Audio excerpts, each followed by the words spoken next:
The biting November wind wasn't just a physical assault on Mark. It felt like a manifestation of the icy dread that had become his constant companion. His worn jacket, a flimsy shield against the encroaching winter, did little to warm him, inside or out. Every exhausted step towards a small, underheated apartment was a reminder of the mounting bills, the precariousness of his existence as a desperate single dad. Then he saw her, a solitary figure in a wheelchair, huddled against the brutal chill near a deserted bus stop, seemingly invisible to the world. He almost kept walking, his own problems a crushing weight, but a flicker of something in her posture, a profound loneliness that mirrored his own, snagged his attention. Little did he know, pausing in that moment, choosing compassion over his own fatigue, would not just offer a fleeting warmth to a stranger, but would lead him to a reward so utterly shocking, so life-altering. It would rewrite his family's future. Mark Thorne knew the contours of a hard life intimately. For 3 years, since his vibrant wife, Sarah, had been cruelly snatched away by a sudden illness, he'd been adrift in a sea of grief and overwhelming responsibility. Their 7-year-old daughter, Lily, was his anchor, his lighthouse, the one bright spark in a world that often felt dim and unforgiving. Lily, with her mother's insatiable curiosity and a spirit that refused to be dampened by their circumstances, deserved so much more than he could currently provide. He juggled 2 low-wage jobs, an early morning cleaning shift at a downtown office building, its sterile silence a stark contrast to the warmth he tried to cultivate at home, and late evening stocking shelves at a noisy grocery store, his muscles aching, his mind perpetually calculating and recalculating their dwindling finances. Their apartment, number 3B on Oak Street, was a constant source of anxiety. The rent was always a struggle, the heating temperamental at best. Just that morning, a stark red notice about their overdue gas bill had been slipped under their door, its official-looking font a silent scream of impending crisis. He'd tucked it away, out of Lily's sight, but its presence loomed large in his mind. How would he cover it this month? Another shift? Selling what little they had left of Sarah's belongings? The thought sent a familiar pang through his chest. Despite his own burdens, or perhaps because of them, Mark carried a deep well of empathy. It wasn't a conscious decision to be kind. It was an intrinsic part of him.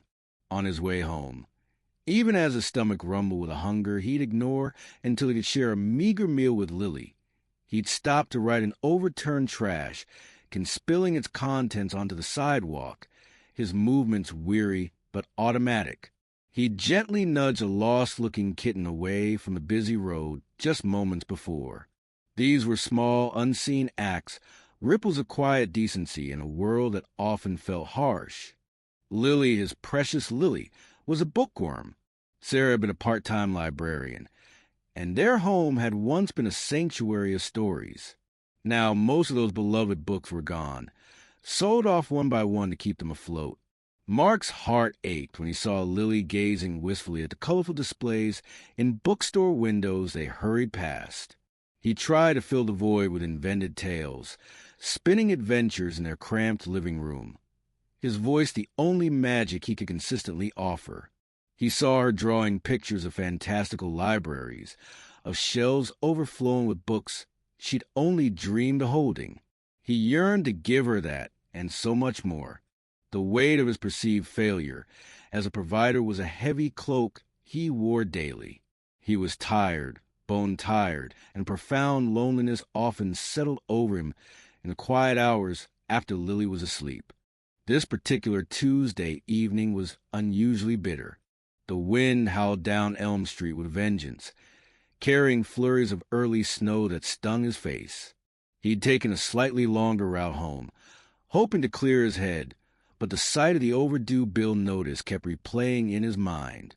The bus shelter up ahead was poorly lit, one of its panels cracked, looking as neglected as the forgotten corner it occupied.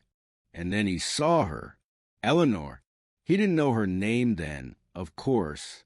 She was just a silhouette against the gloom, her small frame dwarfed by the large, utilitarian wheelchair. A thin, dark coat seemed to offer little protection against the biting wind. A knitted hat was pulled down, but the wind whipped stray silver strands of hair around her face. Her hands, resting on the wheels, were bare, her knuckles a stark white against the darkening sky. She wasn't looking for a bus. She was simply staring out at the empty, snow-dusted street, an image of profound isolation. Mark's first instinct, fueled by exhaustion and the pressing need to get home to Lily, was to hurry past. His own problems were overwhelming enough. Someone else would surely notice her, someone better equipped to help. He had nothing to offer, really, just a few crumpled dollar bills in his pocket, earmarked for Lily's school lunch for the rest of the week, and perhaps a small carton of milk. But as he drew closer, he saw her shiver, a deep, uncontrollable tremor that shook her entire body. Her face, when she turned it slightly, was etched with a map of worries, her lips tinged with distinct blue that alarmed him. There was a stoic pride in the set of her jaw, but her eyes, when they briefly met his, held a desolation that pierced through his own weariness. The street was utterly deserted. No one else was coming. His mother's voice, a gentle echo from his childhood, whispered in his mind, "Mark, if you can ease someone's burden, even a little, you do it. That's the rent we pay for our space on this earth." He took a deep, stinging breath. The few dollars in his pocket suddenly felt less important than the human suffering before him. He couldn't just leave her. He veered towards a bus shelter, his boots crunching softly on the freshly fallen snow. "Excuse me, ma'am," he began, his voice a little hoarse from the cold and disuse. The woman turned her head, her gaze sharp, wary, instantly appraising him from head to toe. A wall of reserve, built perhaps over years of disappointment or hurt, was almost tangible. "Yes." Her voice was surprisingly steady, though laced with a hint of frost that had nothing to do with the weather. Mark offered a tentative smile, trying to appear non-threatening. It's incredibly cold out tonight. Are you all right? Are you waiting for someone?" "I'm managing, thank you," she replied, her tone polite but firm, clearly intended to discourage further interaction. She looked away, back toward the empty street, a silent dismissal. Mark felt a prickle of awkwardness. He should go. He'd tried. But then another violent shiver racked her small frame, and he saw her hands clenched tighter on the wheels of her chair, as if trying to physically stop the tremors. His own discomfort seemed trivial in comparison. "Look," he said, stepping a little closer, his voice earnest. "I have this old jacket. It's not much, but it's warmer than what you've got on." He began to unzip his own worn jacket, the one that was his only real defense against the cold. The wind immediately bit at his undershirt. "Please, let me offer it to you." She looked at him again, suspicion warring with a flicker of something else in her pale blue eyes. Surprise, perhaps, or just sheer exhaustion. "I couldn't possibly. You need it yourself, young man." "I live just around the corner." Mark lied slightly, stretching the truth of his 10-minute walk. "I'll be home in no time. Honestly, I'd feel better knowing you had an extra layer." Without waiting for another refusal, he gently draped his jacket over her shoulders. It was far too large for her, but it enveloped her like a comforting blanket. He saw her shoulders relax, just a fraction, as the minimal warmth began to seep through. She didn't thank him, but she didn't push it away. Across the street, the lights of a small, 24-hour deli glowed like a welcoming beacon. "How about a hot drink?" Mark asked, pulling out his wallet. He had exactly $7 and some change. Enough for Lily's lunches and a hot chocolate. The milk would have to wait. "Tea? Coffee? Hot chocolate? My treat. It would warm you up." She hesitated, her gaze searching his face as if trying to decipher his motives. He held her gaze steadily, hoping his sincerity was evident. Finally, a tiny sigh escaped her lips. Hot chocolate. That would be very nice, she conceded, her voice a fraction softer. Excellent choice, Mark said, relieved. I'll be right back. Don't go anywhere, he added with a weak attempt at a smile, then hurried across the slushy street. Inside the deli, the warmth was a welcome shock. He ordered the largest hot chocolate they had, extra whipped cream. As he paid, his eyes fell on a basket of day-old muffins. On impulse, he bought one, a blueberry muffin, slightly misshapen but probably still good. She might be hungry, too. When he returned, she was still there, his jacket pulled more snugly around her. He carefully handed her the steaming cup, the aroma of chocolate rich in the cold air. "And this," he said, offering the muffin in its paper bag, "in case you want a little something to eat." Her gloved fingers. He noticed she'd pulled on a pair of thin, worn gloves from her pocket, wrapped around the warm cup. She looked at the muffin, then up at him, a complex emotion in her eyes. "You are being very kind," she said, the earlier frost in her voice almost entirely gone. "Thank you." "It's no problem at all," Mark said, meaning it. He leaned against the bus shelter, keeping a respectful distance but offering the silent comfort of his presence. The buses can be so unreliable on nights like this. "Indeed," she murmured, taking a slow, appreciative sip of the hot chocolate. A small sigh of pleasure escaped her. They sat in a comfortable silence for a while, the wind their only companion.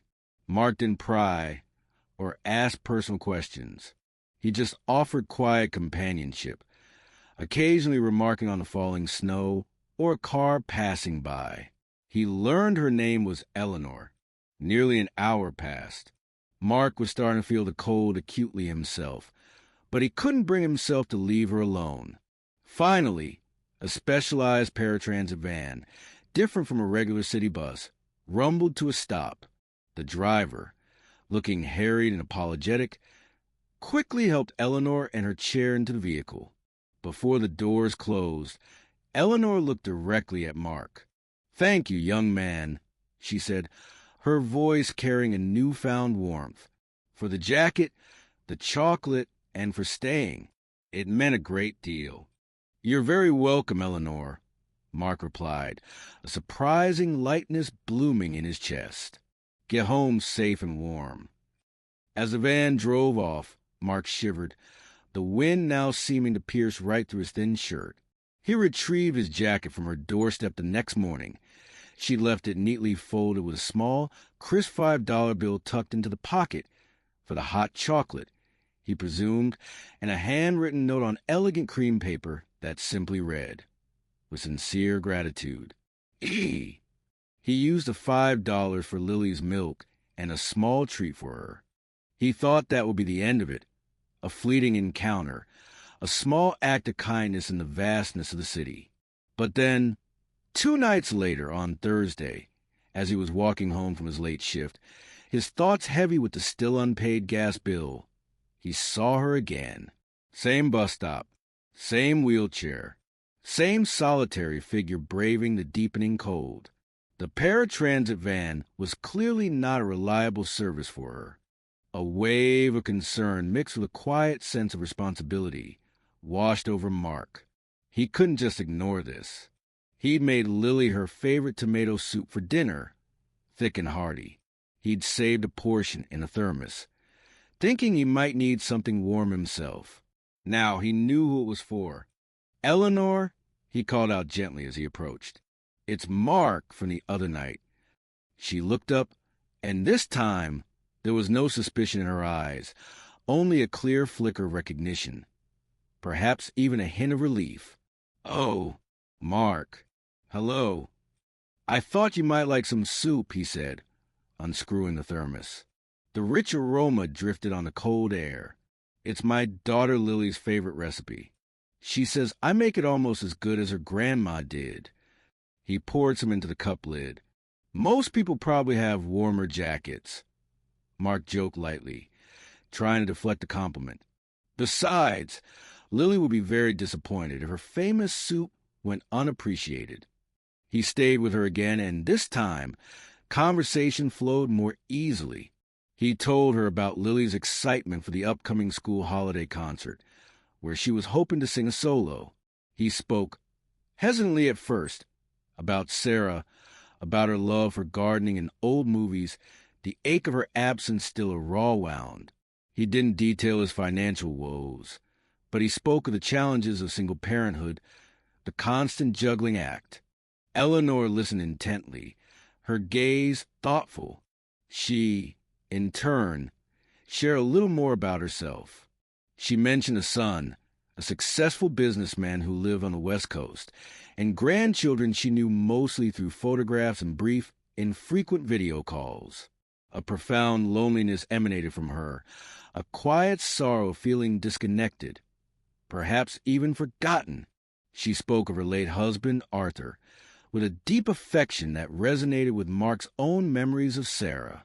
She never explicitly stated why she was always at that particular bus stop, exposed to the elements, but Mark sensed it was a complex tapestry of habit, memory, and perhaps a touch of stubborn pride mixed with a system that was failing her. This became their unspoken routine. Several nights a week, if Mark's shift ended late enough, he would detour via Elm Street. Sometimes Eleanor was there, sometimes not. When she was, he always came prepared, a warm drink, a piece of fruit, a pair of gloves he'd found on sale. One evening, Lily had insisted he take Eleanor one of her own carefully drawn pictures, a bright, cheerful drawing of a smiling sun surrounded by flowers. For your friend, Daddy, Lily had said, to make her feel sunny. When Mark presented the drawing, Eleanor's reaction was unexpectedly emotional. She stared at the child's artwork, her lips trembling slightly. "Oh, my dear," she whispered, tracing the crayon lines with a fingertip. This is the loveliest thing I've received in a very long time." Her eyes, when she looked up at Mark, were suspiciously bright. "Your Lily, she has a beautiful heart, just like her father." That evening, Eleanor spoke more about Arthur and their shared passion, books. "Arthur always dreamed of owning a little bookstore," she said, her voice wistful. "A place where children could discover magic and adults could rediscover wonder. We used to talk about it for hours." A shadow crossed her face. Life had other plans. Mark felt a pang of empathy. He understood shattered dreams. The connection between them deepened with each shared story, each quiet moment of companionship under the cold, uncaring city sky. He found himself looking forward to their brief meetings, a small island of warmth in his otherwise relentless routine. Eleanor's initial reserve had completely melted away, replaced by a genuine warmth and a surprisingly sharp wit. She began asking detailed questions about Lily, about her schoolwork, her friends, her dreams. It was as if she were vicariously experiencing a connection she deeply missed. One bitterly cold evening, about 3 weeks after their first meeting, Mark arrived at the bus stop to find Eleanor looking unusually pale and distressed. The wind was particularly fierce, and a light, icy rain had begun to fall. "Eleanor, are you all right?" Mark asked, his voice laced with immediate concern. He noticed her breathing seemed a little shallow. "My transport," she began, her voice weak. "They called. A last-minute cancellation. Driver illness, they said. They can't reschedule for hours, if at all tonight." Her hands, even in the gloves he'd given her, were trembling. I don't know how I'll get home. It's too far to manage on my own, especially in this weather." Genuine fear flickered in her eyes. Mark's heart sank. A specialized taxi would cost a fortune, money he simply didn't have. The gas bill, still unpaid, flashed in his mind. But leaving her here, vulnerable and unwell, was absolutely out of question. "Don't you worry about a thing, Eleanor," he said, trying to project a confidence he didn't feel. "We'll sort this. I'll call a cab. We can figure out the payment later." he knew later meant he'd be eating plain rice for a week, but her safety was paramount. Eleanor looked at him, her blue eyes luminous with unshed tears. "Mark, you've done so much. Far too much. I can't let you." She took a shaky breath, then seemed to come to a momentous decision. "There's something I need to tell you. Something I should have told you from the beginning. After all your unwavering kindness, you deserve the truth." Mark waited, a knot of apprehension tightening in his stomach. What could it be? Eleanor's gaze dropped to her lap for a moment. Then she looked up, meeting his eyes directly. "Mark," she began, her voice low but clear, I am not the destitute woman my presence at this bus stop might suggest. I have means. Considerable means, in fact." Mark blinked, trying to process her words. Means? This frail, cold woman he'd been bringing soup and scarves to? He felt a wave of confusion. "I own several properties in this city, Mark," Eleanor continued, a faint flush rising on her pale cheeks. "It's complicated. My son manages my finances, but he's very busy, lives far away. The arrangements for my transport, for my care, sometimes they fall through the cracks. And I haven't always been assertive enough. I've become isolated." She paused, then her gaze intensified. "One of those properties is an old children's bookstore. It was called the Story Nook. It's been closed for nearly a decade. It was my husband Arthur's dream, his legacy, after he passed. I just couldn't bear it. The grief was too much. So it sits there empty on Palmer Street, gathering dust and sad memories." "The Story Nook?" Mark echoed, a strange shiver running down his spine. He remembered that name. Sarah had pointed it out once, years ago, before Lily was born. "It looked like a place where magic lived," she'd said.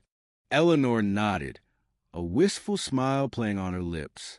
"The very same. I come to this bus stop. It's near where Arthur and I had our first tiny apartment. Sentimental foolishness, I suppose. A way to feel close to him, to those happier times. And a way, perhaps, to see if the world still held any kindness for an old, forgotten woman." Her voice quavered. "Most people just hurry by. You didn't, Mark. You saw me." She took another deep breath, as if steeling herself. "And the building you live in, Mark? On Oak Street? Apartment 3B? Mark's world tilted. "Yes," he managed, his voice barely a whisper. "I own that building too, Mark Thorne." The icy rain seemed to freeze in midair. Mark stared at her, dumbfounded. Eleanor, the woman whose cold hands he'd warmed, whose loneliness he'd tried to ease, was his landlady? The owner of the building where the red-lettered gas bill lay on his kitchen counter, a symbol of all his worries? A whirlwind of shock, disbelief, and a dawning, incredible understanding swept through him. Eleanor saw the stunned look on his face. "I first noticed your name on the tenant roster some weeks ago," she explained, her voice gentle. "After you mentioned Lily's school being near Oak Street, I made the connection. At first, I admit, I didn't link Mark Thorne, tenant, with Mark, the kind stranger at the bus stop. When the pieces finally clicked, I was ashamed. Ashamed of my reclusiveness, ashamed of the charade. However unintentional it started. I didn't want your pity. And I confess, a part of me wanted to see if your kindness was conditional. If you knew who I was, would it change?" Her voice cracked. "It never did, Mark. Your compassion has been a pure, unwavering light. You gave freely, from a heart that clearly has so little to spare materially, but is so rich in spirit." Mark struggled to find words. "But why, Eleanor? Why endure the cold, the unreliable transport, if you—" "Pride is a foolish companion, Mark," she said, a tear finally escaping and tracing a path down her wrinkled cheek. And loneliness is a powerful distorter of reality. I suppose I was testing the world, testing myself, waiting for a sign. You were that sign. She reached out a frail, trembling hand and laid it on his arm. Her grip was surprisingly firm. You have given an old woman back a piece of her faith in humanity, Mark. You and your delightful Lily. Her eyes, now clear and resolute, shone with a new light. I've been doing a lot of thinking these past weeks, Mark. Watching you, listening to your stories about Lily and her love for books. My Arthur's bookstore, the Story Nook. It's a tragedy for it to remain shuttered. He would have wanted it filled with life, with laughter, with the rustle of turning pages. She leaned forward slightly, her voice gaining strength. I want to reopen it, Mark. I want to breathe life back into its heart, and I want you to run it for me. Mark's jaw literally dropped. Run a bookstore? Him? The man who could barely afford a new pair of shoes for his daughter? I am entirely serious, Eleanor affirmed, seeing his disbelief. I will provide all the necessary capital. We will renovate it. Stock it with the most wonderful books. You have the passion, Mark. You have the heart for it. You understand the transformative power of stories. You can create a haven there. She squeezed his arm. I would pay you a proper salary, Mark. A generous one. Enough so you never have to choose between heating your home and buying groceries. Enough so Lily can have all the books her heart desires, and more. She wasn't finished. The generosity of her offer was almost too much to comprehend. And your apartment, it's too small, too cold for you and that bright little girl. I have a much larger, newly renovated 3-bedroom apartment in one of my other buildings, much closer to Palmer Street, where the Story Nook is. It has sunshine, good heating, even a little balcony perfect for flowers. It can be yours, rent-free for the first year, to help you get properly established. Think of it as a thank you and an investment in a brighter future for all of us. Tears, hot and unstoppable, streamed down Mark's face. He choked back a sob, a sound that carried years of pent-up fear, exhaustion, and desperate hope. He felt his knees weaken, the sheer, unexpected magnanimity of her offer overwhelming him. It wasn't just a job or a nicer place to live. It was a lifeline. It was dignity. It was a future for Lily he hadn't dared even dream of. It was a chance to be surrounded by the very essence of what he and Sarah had cherished. Stories, imagination, community. Eleanor, I don't know what to say, he finally managed, his voice thick with unshed emotion, his body trembling not from cold, but from the shock of such immense kindness. Say yes, Mark, Eleanor urged softly, her own eyes shining with tears. Say yes. Let's make some magic. Let's build something beautiful together. For Arthur, for Lily, for ourselves. And through his tears, Mark nodded, a choked yes escaping his lips. Yes to hope. Yes to a new beginning. Yes to the unbelievable, heartwarming miracle that had unfolded from a simple act of kindness on a cold winter's night. The next day, Eleanor, with a newfound efficiency that surprised even herself, arranged for a comfortable car to pick up Mark and Lily and bring them to her spacious, sun-filled apartment. An apartment filled, not surprisingly, with towering bookshelves and cozy reading chairs. Lily, initially shy in the face of such unaccustomed elegance, was quickly captivated by Eleanor, especially when Eleanor, her eyes twinkling, began to describe her vision for the Story Nook. She showed Lily sketches Arthur had made years ago, dreams of a whimsical, welcoming space. Lily's eyes grew wide as saucers. A whole store full of books, run by her daddy? It was beyond her wildest imaginings. She began chattering excitedly, offering suggestions for a special corner just for fairy tales, her shyness completely vanishing. For Eleanor, interacting with Lily, seeing Mark's shoulders visibly unburdened from years of stress, was like a balm to her soul. The fog of loneliness that had enveloped her for so long began to dissipate, replaced by a vibrant sense of purpose. Arthur's dream would live again, and in Mark and Lily, she had found not just a manager and his daughter, but the warmth of a chosen family. The transformation of the Story Nook was a joyous project. The dusty, forgotten shop on Palmer Street was gutted and reborn. Walls were painted in cheerful hues of sunshine yellow and sky blue. Custom-built shelves, low enough for little hands to reach, snaked around the rooms. Whimsical murals, inspired by classic children's literature, adorned the walls. Cozy reading nooks, complete with beanbag chairs and soft rugs, invited lingering. Mark, guided by Eleanor's surprisingly sharp business acumen and his own innate love for books, poured every ounce of his energy into the endeavor.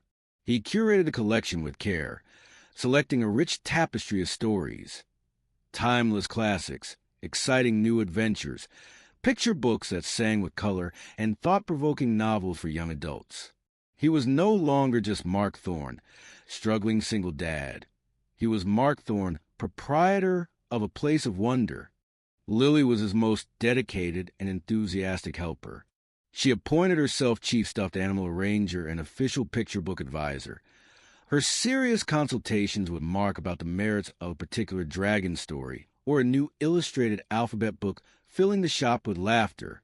Their new apartment was a sanctuary, warm, bright, and filled with the comforting aroma of dinner cooking without the gnawing worry of how to pay for it. Mark started sleeping soundly for the first time in years.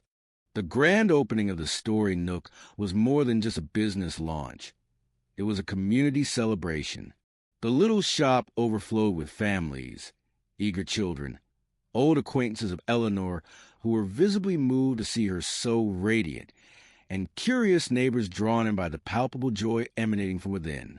Lily, dressed in the new dress Eleanor had gifted her, proudly acted as a junior tour guide, her face glowing with incandescent happiness. Mark, standing behind the beautiful, custom-made wooden counter, felt a wave of profound gratitude wash over him as he rang up the first sale, a bright picture book for a wide-eyed toddler. Eleanor, no longer the isolated figure at a desolate bus stop, held court in a plush armchair by the large front window, a tartan shawl around her shoulders, her smile as warm as the sunlight streaming in. She often read aloud to enchanted groups of children, her voice, once thin and raspy from cold, now rich and expressive, bringing characters and worlds vividly to life. She was the heart of the Story Nook, its wise and beloved fairy godmother. She and Mark had forged an unbreakable bond, a testament to the surprising ways life can bring people together. Mark still occasionally brought her soup, not out of necessity anymore, but as a cherished ritual, a quiet acknowledgement of their extraordinary beginning. Life for Mark and Lily had been irrevocably transformed, not by a lottery win or a stroke of luck, but by the simple, profound power of human connection and kindness. Mark was no longer defined by his struggles, but by his passion and his purpose. Lily blossomed, surrounded by stories and love, her future bright with promise. The Story Nook flourished, becoming a vibrant hub in the neighborhood, a place where imaginations soared and friendships were forged, a living, breathing testament to Arthur's dream and Eleanor's renewed spirit.